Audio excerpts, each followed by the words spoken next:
with you now. Yeah, that's fine. But where can I go from? Like here to here? I got pretty much everything up to half that shelf covered. Yeah, I can move it a bit. I mean, I might just get a bit of some eat, but yeah, okay. I've got the whole bookshelf covered. I've got the whole bookshelf covered. So Alright, okay. Oh, we have two cameras set up We're now. free apparently. Alright, Ooh. let's go. Third one. Alright, let go the order and then we're done. Where you were It's like if I wanted to, I could. That's good. I will have to say the best pizza I've ever had in Delhi is from Palm Pizza on my place. Unbelievable. baking bad for me. Have you had the Palm? I have You have. baking bad and the deep dish guys. Insta or video? No, No, New York slice now. Fat Lulu's. not Fat Lulu's. The guys who do the real thick deep dishes with like million toppings. I don't know who does it, but I want to know. Pizza Express, something like that. Oh, Pizza Express is really good. That's a London chain. No, not the restaurant. The Insta Pizza. These guys. Yeah, they're the ones who do the really kick-ass deep dish. They like do a 1 kilo deep dish with that much of toppings. Like, Forget that you ordered a 5,000 rupee pizza. yeah, I did. He let me customize the pizza, and that happened. There was everything. It was 35 toppings. It didn't even look like a pizza. Taste the toppings. You basically ordered a cake. No, he asked for every topic. Yeah. No, I asked for all the good toppings. Were you high? Yes. He was high. I think that's the right question. Were you high? That's the only way it can happen. I was high and my friend indulged me. That's about it. That's how every good story starts. Yeah. On like a time thing so that we watch like it be demolished. Alright. He put it up on Facebook and stuff. Like, I think I should put it up. he put it up. You can put it up again if you want. Even though it's from like 3 years ago. I should put it up. I am on Facebook. Yeah, but you're not followed by as many people as your wife is. So. We'll see. Fine. You missed the last one. In 5 minutes, I'll tell you. If I. Okay, I've ordered that. Alright. Boo! Yeah! Thomas, you need to go on, Carl. Alright, so you're probably wondering about my accent. I was born in India, but I moved to England when I was about 11 years old. So my upbringing was mostly confused coconut. No, coconut. Brown on the outside, white on the outside. Smack me on the ground every time there's a puja. Coconut. But basically, I consider myself as English as I do Indian, or as Indian as I do English. But basically, I tell people, I'm English on the streets, Indian beneath the sheets. I don't actually know what that means, it just rhymes so it counts. But it gave me a perspective that many other people didn't have, and so there's some shit about race that really confuses me. So when people go, I'm proud of my race, I was like, why? Fuck it, you do not have an option. It doesn't matter like if you're born white, you're born black, you're born brown, you're born blue, you're born orange. Well, orange is Trump, and that shit is definitely self-inflicted, so he can be proud. But the rest of us, why? You know what I feel bad? I feel bad because people who are a minority, a black or white person, they can go on stage and go, I'm proud to be black, I'm proud to be brown, and the audience will be like, yeah! Can you imagine a poor blue guy having to go on stage and go, I'm proud to be blue, and just always want to fuck with the audience goes, fuck the Smurfs! But no, jokes aside, what I really feel bad about is that a guy can't go on stage, a white guy cannot go on stage and go, I'm proud to be white! And the entire audience is just like, no, come on! Guys, no sudden movements, and don't make any eye contact. Just back away slowly,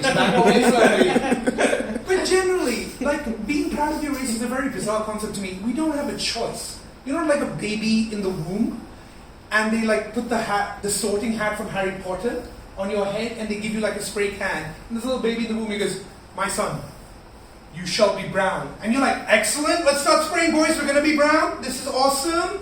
And then we go, in India, and you're like, I would have also accepted Mexico, but India's good. I'm happy to leave that. And just as you're finishing, like you get to the last spot, and the hat goes, during the British Raj, and you're like, I'm sorry, when?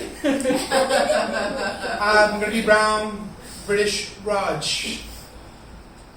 Fairness cream hai bhaiya. But I mean, it doesn't even apply to, it's race, where it's important, but it might be where. Could you imagine another baby, back in the womb, hat goes on, spray can is ready. He goes, my son, you'll be white. Oh, I've heard good things. I have heard excellent things. And then the hat suddenly starts going, in South Africa. And you're like, I'm sorry, what? And you see like the fear on the baby's eyes, like, okay, white South Africa. And then hat goes, don't worry, dude, 1950s. And the hat's like, yes! But you know, sometimes it doesn't even matter time or place. Sometimes you're just fucked. There's a third baby. He's still in the womb. Hat goes on. Guy's like wide-eyed, ready for the world. And he goes, you'll be black? Yes, I like rap music. That's fine. We're good. Let's go. And then the hat goes, in America. I'm sorry, I'm going to be black in America? And it's like, yeah. Fuck this. And the baby's about to walk and I was like, whoa! Don't you at least want to know when? I was like, I'm black in America. Does it matter? And Hat's like, fair enough. You know, like, so this concept of race is beyond me. You know what the real issue of race we need to deal with as a society, as a people, as a world. I was going to say continent, but that's too small. The world is why the fuck are eggs brown in England, but eggs are white in India? Why the fuck? You know what I think it is? I honestly think it's because Indians are so obsessed with being fair, we're just like, okay, ande ko bhi garu gora bana do. And the Westerners like, well, dude, I really want a tan. You need to eat brown eggs. Or I reckon it's just really, like, Indians are just really better. It's like, looking at white people like breaking brown eggs to make their andas and their breakfast. Bastard, I see you. Breaking brown eggs. Go de andela. Dude! Alright, jokes aside, what I really want to talk about, what I actually want to talk about, is the upbringing that I've had that have produced this exceedingly handsome, but very confused coconut you see in front of you. See, she has a thing. It's Kashmiri Pandits. She married one and she cheers the other. And so when you grow up, I moved to England when I was 11 years old, and there's certain aspects no one teaches you about, but you learn as you go along, right? And one of those was you lose your accent. You don't practice it; it just kind of happens naturally. It's not like I was in front of the mirror, like any other. But like when you saw someone have an English accent, they only know two. They know the Queen's English. Good morrow to you, sir. And the other one they all remember is fucking Oliver Twist. Sound like a Cockney urchin. Please, sir, can I have some more, sir? Fucking hate that shit. But when I actually picked up an English accent, I thought I had nailed it, and I transitioned. But what no one tells you is when you transition accents, there are time bombs left behind. And my time bomb was the letters V and fucking W. Like, I thought I'd nailed the accent. I was like, I'm done. Let's go to the street. Let's meet people. And I was like, good morning, sir. How are you? What are you doing? And the worst of it, the worst. I was 13 years old. I was in French class. I sucked at French. I did French for like 6 years. And the only thing I know how to say is, voulez-vous coucher avec moi ce soir? And that's only because of that fucking Christina Aguilera song. So the teacher put up a word on the board. She was like, can anyone tell me what this word is? And for the first time in my life, I knew it. I was like, my hand was like, I've got this. But everyone's hand went up. I was like, shit, how am I going to get noticed? I said, fuck it. Take a chance. I stood up, I was like, everyone, the coconut has this. Relax, I've got this. Now, I was very confident. I was looking for the adulation that would be set upon me. Unfortunately, the word was volleyball. Which isn't that complicated. If you break it down, volley, ball. Volley, ball. Tennis volley, cricket ball. Alright, I've got this. I worked this out in my head. I went to the front of the class. I stood up in front of everyone. I did my best Superman hand pose. I was just like, volleyball! Yeah, that laugh is the same laugh they did. But anyway, I moved past that. And there were other cultures that the English did that I didn't get. And the weirdest one to me, probably to date, is still calling adults by their first name. That shit's just weird and it's wrong. I remember it to T. I went to one of my best friend's house, John. He was very polite. He was like, Karthik, this is my mum. Mum, this is Karthik. And I went full Desi. I was like, hello auntie, how are you? And she was like, no, Karthik. You can call me Wendy. And I was like, oh fuck, another VW time bomb. I was like, but she was trying to persistent. She was like, no, call me Wendy, it's fine. I was like, I can try, but it's not going to go very well. Fuck, I can't even say very well. But she insisted, she was like, Wendy, call me Wendy. I was like, okay. But I couldn't go full English, I went half Desi. So I was like, hello Wendy, auntie, how are you? She's like, no, Karthik, just Wendy, it's fine. And I was like, no, it really is not. You are not tricking me, lady. I am not getting kicked out of your house on a technicality. But it's not only one way. The other way is kind of weird as well. Like my friend Ollie came to my house, and my dad was watching cricket or something or the other, and he just goes up to my dad straight up, no beat, no hesitation. Hey Shiv, how's the cricket going? And my dad was just like, hey Ollie, it's fine, yeah, it's going pretty well. And everyone seemed cool. It was just me in the corner. Like when you hear a friend or like your older brother first swear in front of his parents, I was like, oh! I was like, you can't say that. I grabbed Ollie. I tried to tell him, what the fuck are you doing? He's like, I just called your dad by his first name. I was like, you can't do that. I was like, why? It's like every time you do, 1,000 Indian grandmothers are dropping 1,000 puja thalis. But it's always like on like a TV show like Saas Bhi Kabhi Kabhi, it's always in slow motion and very dramatic.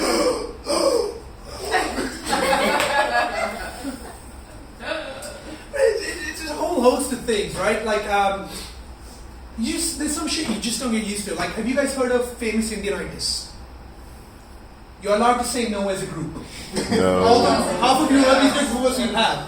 But it's not, right? It's something I came up with when I grew up in England. It's basically where, if you're a first generation immigrant, it's a huge problem where anytime you see anything brown, like a brown face, a brown name, a brown word, anything remotely Indian, everything has to stop for you, especially for my dad. He had a very acute case. He's like you're just watching TV, changing channels, and suddenly there's a brown face, and you keep going, and you're a kid, you don't give a shit. And you're like, Papa stop, go back. And like there's a brown face on BBC News. My dad's like, look at that, Indians on TV, look, Indian. And the dude's name comes up, Javier Delgado. And my dad's like, it's Mexican, move on.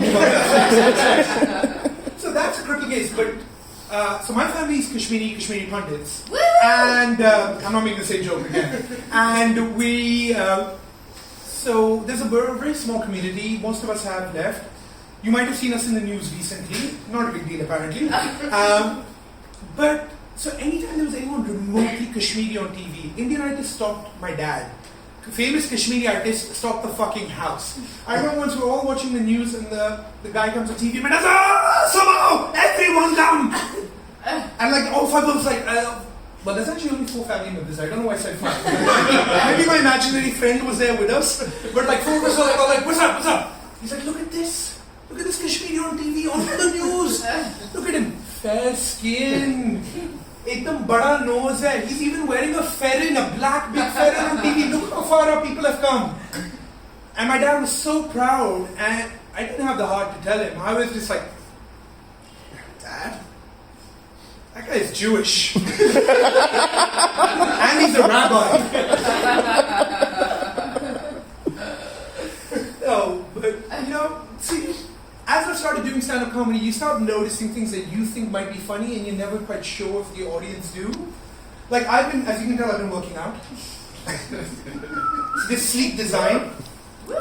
I will get on with the joke, but the rubbing kind of feels nice, I'm just going to stick with us. No, but I've come up to a very serious discussion. Since I started working out, I've only got one thing to say. Fuck the Olympics. They're no good. You know why? Can you imagine just training for 4 fucking years? You go through blood, sweat, tears, fucking family, relationships, blood doping, all this other shit. Like 4 years of fucking hell. And then you turn up on the day. And suddenly, it's kind of going okay. You're getting good times in qualifiers, you're doing pretty well, it's going good. like people are tweeting, like Trump is retweeting you, which is fucking awkward. You're like, no, sorry, that's the other guy. And but you know, like you're getting attention. You're kind of like you're doing well in the qualifiers. You're getting good speeds. You get to the final. You're fucking confident. You're like 4 years is worth it. You look to the competitors on your right. Fuck these guys. I whooped them in the qualifiers. No chance. And you look to your left and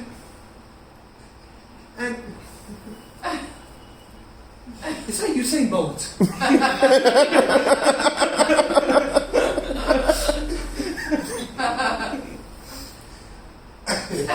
Yes? It was race man. I don't know why Usain speaks and understands Hindi, but he responds. It's race man. No, it's race man. Yes, in this race. Fuck it, I'll try long jump. How bad you've been 4 years and you fucking wind up next to Usain Bolt? And also on that note, Usain Bolt does not impress me. He doesn't. He might be the peak of human physical perfection. But clean track. So there's no one in there. No one can interfere with him. He can just run straight. How the fuck is that impressive? I can run fast there. Stick Usain Bolt into a Delhi colony. Let's see how fast he fucking goes. Huh? 3 stray dogs are attacking him. He has to dodge 4 potholes. Then he has to go around the aunties. You know the Punjabi aunties. Salwar, kameez, Nike classics. And it's never just a dupatta. It's a dupatta tied on the side, like with determination, like, chal. And look at that auntie walk, which is all hips but no.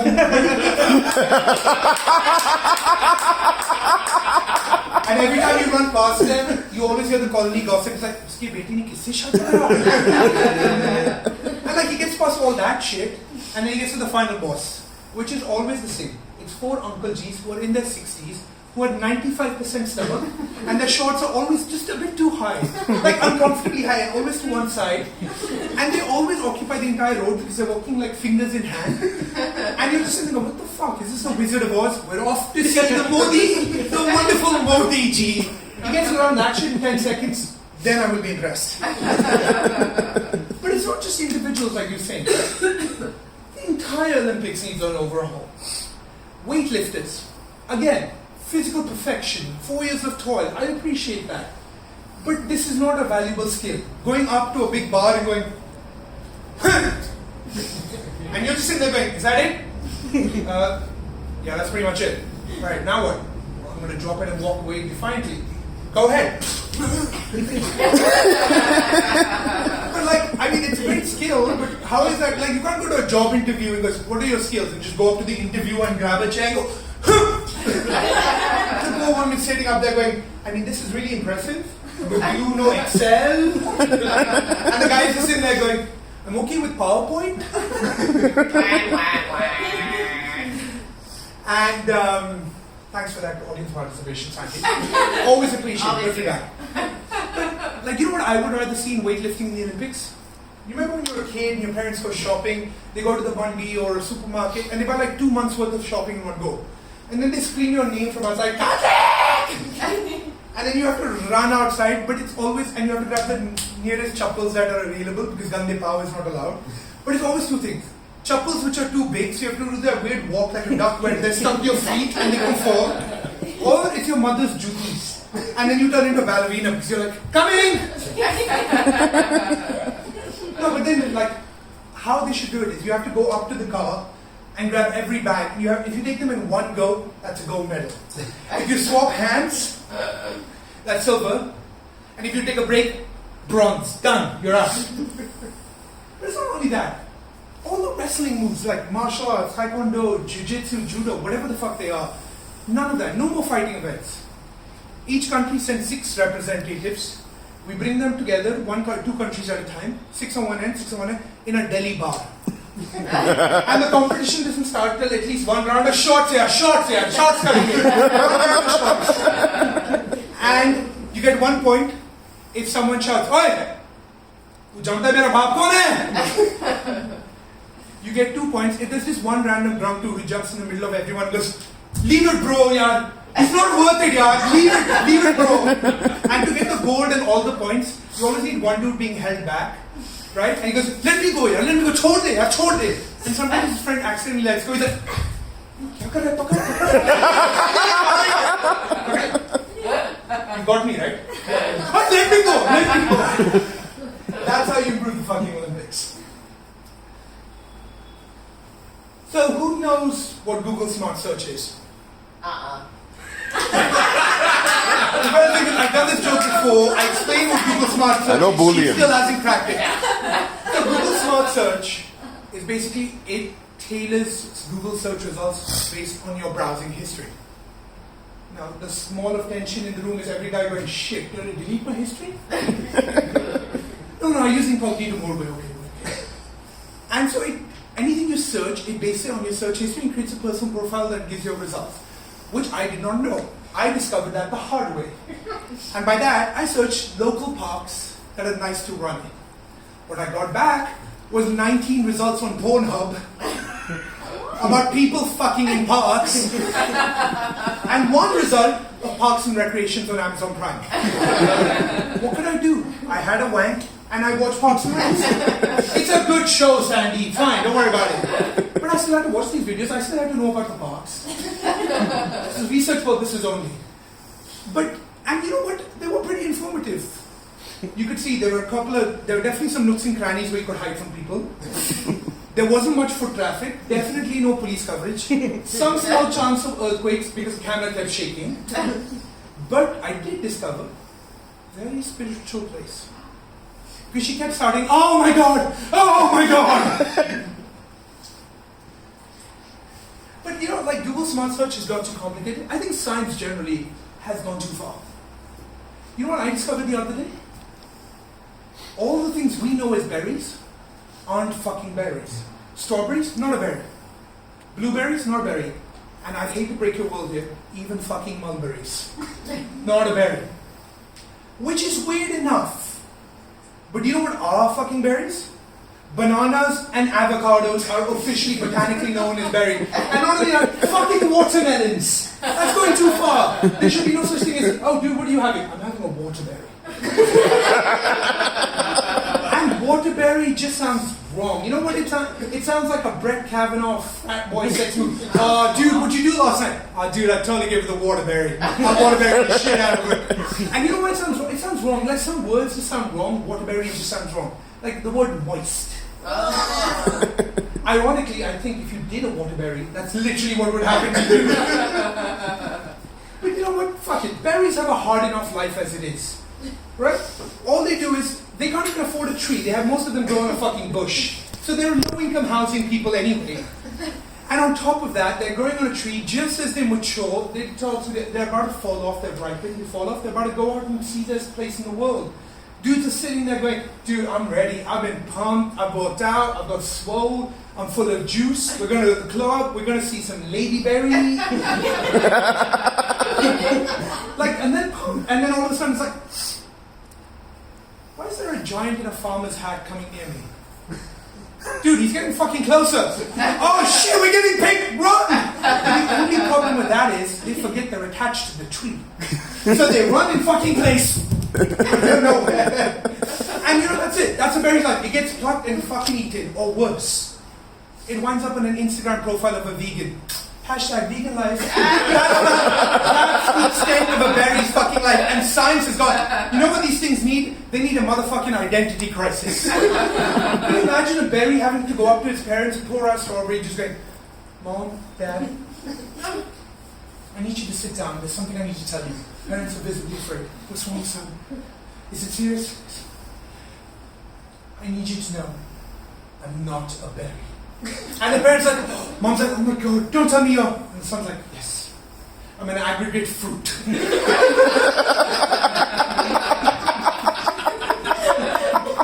Dad's slightly confused, he's not sure on the latest thing. He's like, the fuck is an aggregate fruit? And Mom goes with the classic, have you tried being the berry? But no, the son, but the parents are pretty progressive, they get it, they understand, and the son goes, Mom, Dad, I just want you to know I'm really happy with my choices. But if it makes it easier for you, I am dating a berry. And that's when Dad goes, why the fuck fuck is there a banana behind you?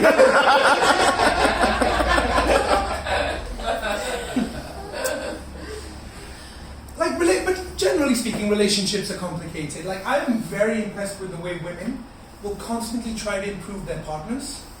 And I'm genuinely impressed with men who would put up with the shit for just a continued chance of access to sex.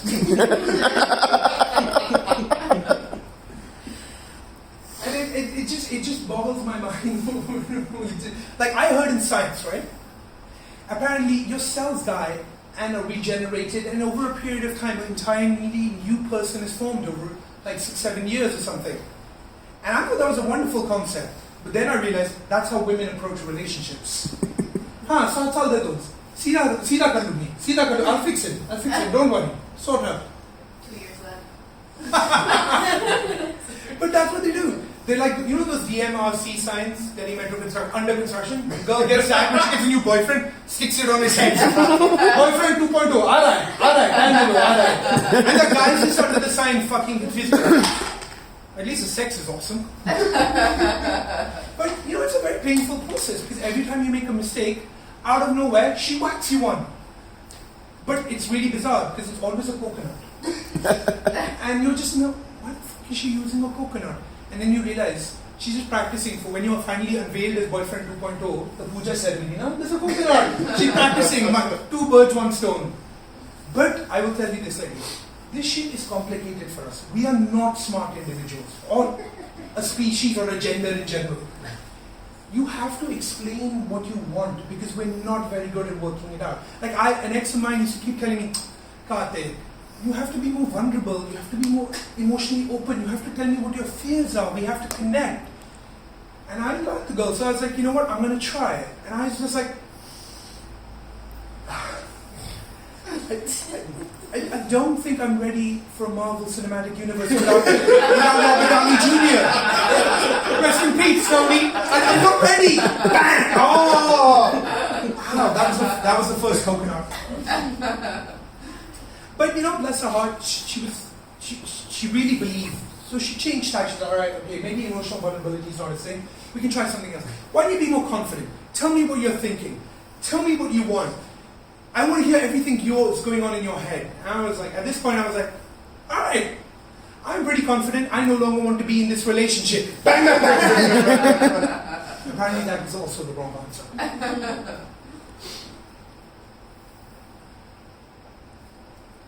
So, getting fit is a very weird concept. Because until you find something you enjoy doing, it's just a fucking chore. And I don't mind yoga. I like the stretching. It seems like a very lazy man's way to get athletic. But my friend was like, no, dude, don't worry. I've got something better for you. It's called Pilates. And I was like, what the fuck is that? And he's like, well, it's like yoga, but like you have to make effort. And I was like, all right, that sounds all right. I'll try it. We went to the club. I put on what I always wear for any remote exercise, baggy shorts and a t-shirt. And apparently I was slightly underdressed. Like, I walked in, it is like 20 super intense people, all with like full-on yoga pants, and just a really, like, I'm ready for anything. I'm ready for violence. Like a blood sport look. And I was like, dude, this looks a bit intense. He's like, no, don't worry. It's perfectly, it's just a good workout. All right? Okay. So you do some light stretching, you're into it, you're like, yeah, fair enough, this holds up. It sounds like what I've done before. And then they bring out the Pilates machine. How many people here have seen a Pilates machine? Reformer. Ironically, all the women. What is worth? It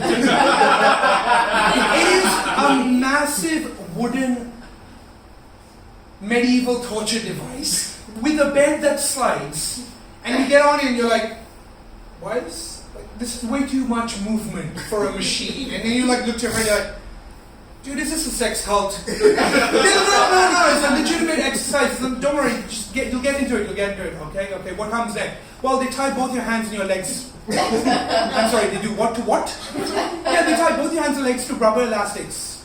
Okay, so like there, you're like Jesus on the cross. Like, are you sure this is a sex cult? No, it's not. Okay, alright. And then they do some basic stretching, left, right, you're like, fine. And at one point your hamstrings are in the air together, the good hamstring stretch, everyone's done that before. I'm like, okay, this does seem legit. And then out of nowhere, because you can't see the instructor in front of you, with your legs blocking it, she's just like, now split your legs wide open. And you're just like, I'm sorry, I'm doing what now? No, it's fine. Just split. And like you do this, and then everyone just does this weird squat leg, and I'm just like, dude, this is a fucking sex start. You have got me doing that. Yeah, because that is how I'm convinced Pilates started. It was one dude trapped in a fucking sex dungeon for 3 years. If you ignore all of the sexual violence, my core is phenomenal. And that's how fucking Pilates started.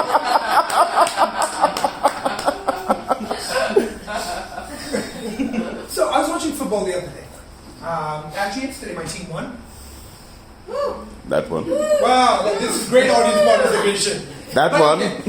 But basically, but a lot of guys were bitching that VAR. I don't know if you know what that is. That's basically in football they've decided to use video technology to make better results and get the most optimal result. And everyone's like, oh fuck it, you're ruining the game. Oh, you know this is something I love. Why are you using it, ruining it with technology? And it's every time sport gets technology, people start bitching. And I want to go, guys, we lost this battle. Technology and things we love was lost a long time ago. And people are like, what do you mean? The second we introduced electronics to the sex toy industry, we were done. Do you know how unfair the sex toy industry is? Women have clamps, lubes, beads, vibrators. They don't only have vibrators, they have vibrators for each individual part. I was very shocked to discover there are more vibrators out there than I knew women had erogenous zones. And it's not only that, you have vibrators that are voice activated. So the louder you get, the faster the vibrator get. And I'm just like, that's a self-fulfilling fucking prophecy. And you know what, and you think it's unfair? You know what guys have? We have the internet and our fucking hands. And that's it. That's the extent of the male sex toy industry. Do you know the old... Flashlight. Yeah, surprisingly the joke you've thrown. Thank you. But the only advancement men have had in the sex toy industry is dudes standing next to each other going, hey dude, yeah, do you know, if you sit on your hand for 30 minutes, it goes numb. And then it totally feels like someone else's hand. And that's the only advancement we've had. I would love to be in the R&D for fucking sex toy industries. Can you imagine that? You walk in, the women's R&D department, okay, what do you have there?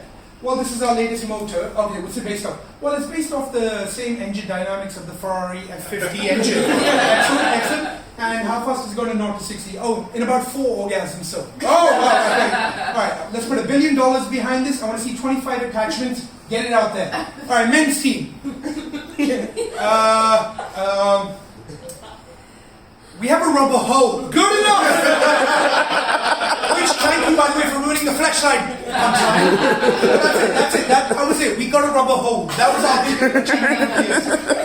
You try to talk to women about it, and they're like, no, you don't understand, Karthik. Our bodies are more complicated. Our orgasms are more complicated. We're a much more sophisticated device. Amen. And ladies, I agree with you. I agree. Because I'll tell you, if I see a gay couple, I'm like, there are definitely no toys involved in that. You see 2 lesbians, you're like, all the toys, please! Okay, jokes aside, I actually agree. Amen, exactly. Women are more complicated. Do you know why? Because even the shittest hand job will get a guy there. It's like, dude, how was last night? Oh man, she was fucking awful. Oh no, did you come? Yeah, about like 7 times. You know the same conversation that women have had? Oh my god, how was he? Oh, he's fucking terrible. Oh no, did you not even come? Dude, I had to give him the Seinfeld tap. Do you know what the Seinfeld tap is? It's that beautiful moment in a relationship where you think it's going fucking amazing, and she gives you the... You're like, sorry, yes, what? It's not happening. And you're like, it's not? She's like, no, it's not. And you know, like in football, when there's a substitution, the guy puts up the big board, and in big red letters, the player coming off, and in big green letters is the player coming on. Like, that guy was in the room with me when it happened. And I was like, what the fuck is he doing here? He just put up a big board. He just put in red letters, Karthik, subbed off. And like at the point, you're just like, you know, I gave him my best. I thought I was on my game. I didn't get much sleep last night. It takes you 2 minutes to realize, I guess, wait, who the fuck's getting subbed on? And then just in big green letters, it goes, the rabbit. I was 21 when this happened to me. Admittedly, only the first time, but and I was like, what the fuck is a rabbit? And then I saw it. Hands up here, who's seen a rabbit? Live? Alright, and if you have, like, then you know what I'm talking about, right? The base has ball bearings in a pouch that rotate and vibrate. That's what they meant when they said rib for pleasure, not those shitty fucking condoms. The top half looks like it's having an epileptic having a fit. Just and like I was dumbstruck. I was like, what the fuck is it? Wait, but I was so intrigued. I was like, why is it a rabbit? It doesn't look like a rabbit. And then I saw the ears, which are apparently designed to stimulate the clitoris. What it actually looks like is a boxer smacking a speed bag, just fucking hard. And I'm like, sitting in the corner, vibrating like the table away. And then you stare down at your own stuff, and then you stare there, and then you look at the substitution board, you're like, alright, me off, it on, that's me, that's me. I did what any good sportsman did. I gave it a high five. I was like, get in there, son, get up for us. Like, give it a hug, get it for us. And women are, no, our bodies are complicated. Our bodies are complicated. Your bodies are not fucking complicated. You've just been fucking spoiled. But you know, it's not, I don't really blame that. I blame sex education in general. Because apparently in India there is no such thing as sex education.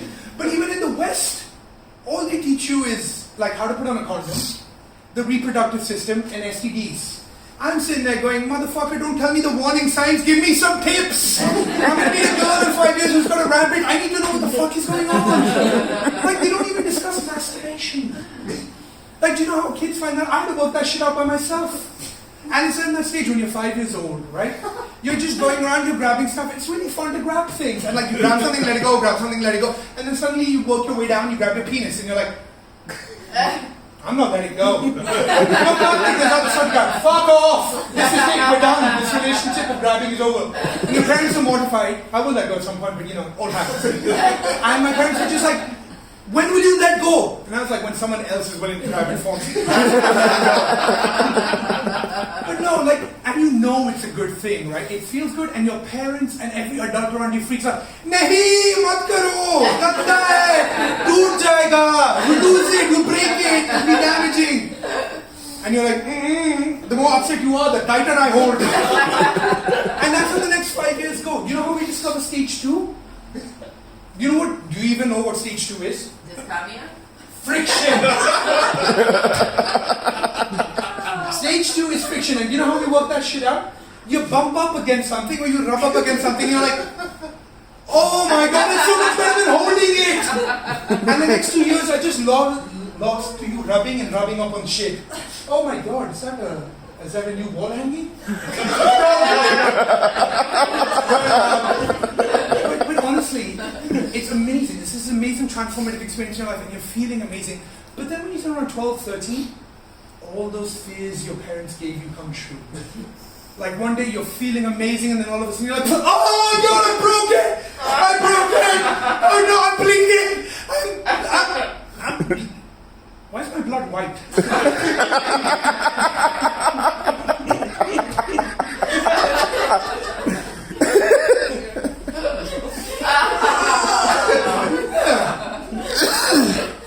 But you know how traumatizing that is for a young boy? The first time that shit...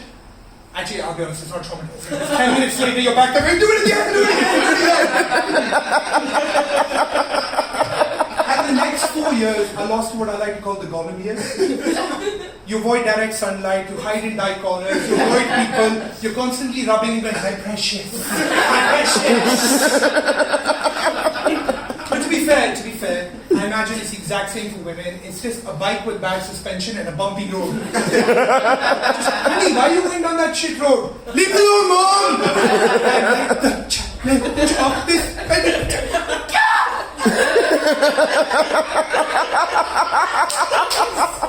That's it. I actually forgot to yeah. What about your notes? Yes, see your notes. Do you want to do it now? What? Your notes. I forgot 2 or 3 jobs. Yes, Okay, yes, okay, yes. I'll Do put it. this. Do it. Check your notes. Okay, Encore. so the Pilates joke was one of the ones I improvised on the spot, I guess.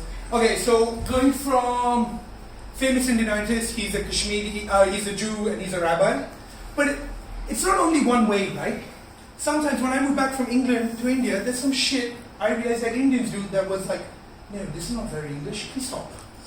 And one of the weirdest things for me was like Indians subtitle themselves or translate themselves. It's always like, kahan ja raha hai? Hey, where are you going? Hey, kya kar raha hai? What are you doing? I was like, I understood you the first time, but did you understand me the second time? And speaking of subtitles, this is the other weird thing I discovered. So Indian TV, normal TV, not Netflix, has very bizarre censorship laws. Like they'll say shit on TV, but the subtitles will blank them out. Or they'll say crap on TV, the subtitles will say shit. I was like, that doesn't even resonate. Okay. And this is so I was very obsessed when I first moved back of looking, oh, this is a bad word. They bleeped it. What was the word?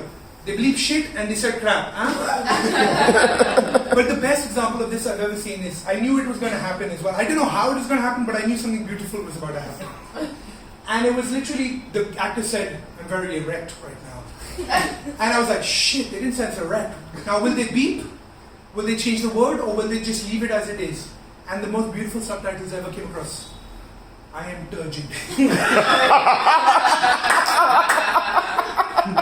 see that. But it's not just subtitles. The other thing there are some things about being English that I genuinely miss, and one of them is queuing. Fuck, I miss queuing. I really miss it. Like anywhere you go, it doesn't matter. Like you could be in the poshest hotel, you could be in the airport, the metro, the local dukaan. There's one guy in front of you being served.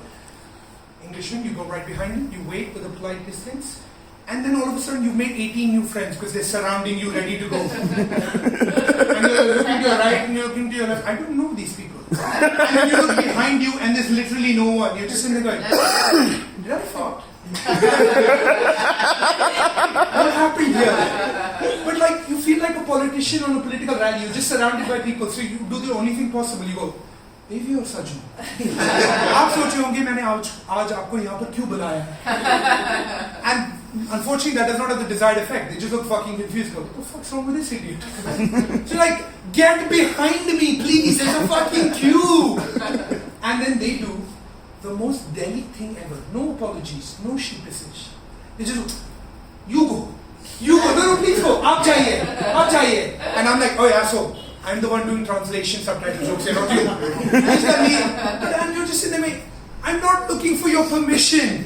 I'm looking for fucking contrition. Get thee behind me. And eventually, like, out of like just, I presume it's 6 foot, they all eventually wind up behind me.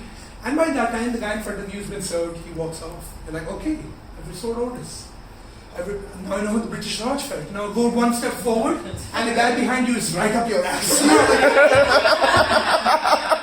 And like you're doing that great lean where it's like, I don't know if it's funny or we're just going to do that awkward turn behind goes, Paisa? And he's genuinely, he's nonplussed. He's like, huh? You're like, hum chaddi buddies hai. And he's genuinely confused. He's like, nahi. Like, then get the fuck out of my boxers! Sit that back! That was it. That was one of the Nice.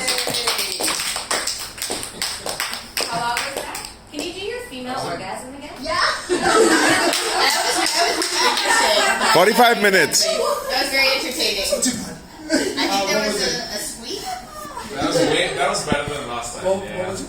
Your female orgasm, I think. Oh, it's was about a bike with bad suspension. The noise. And The bumpy road. noise. Yeah, I just have to go through it in my head. Bike with bad suspension, bumpy road. Honey, why are you going down that road? Shut up! Leave me alone! I'm waiting. This.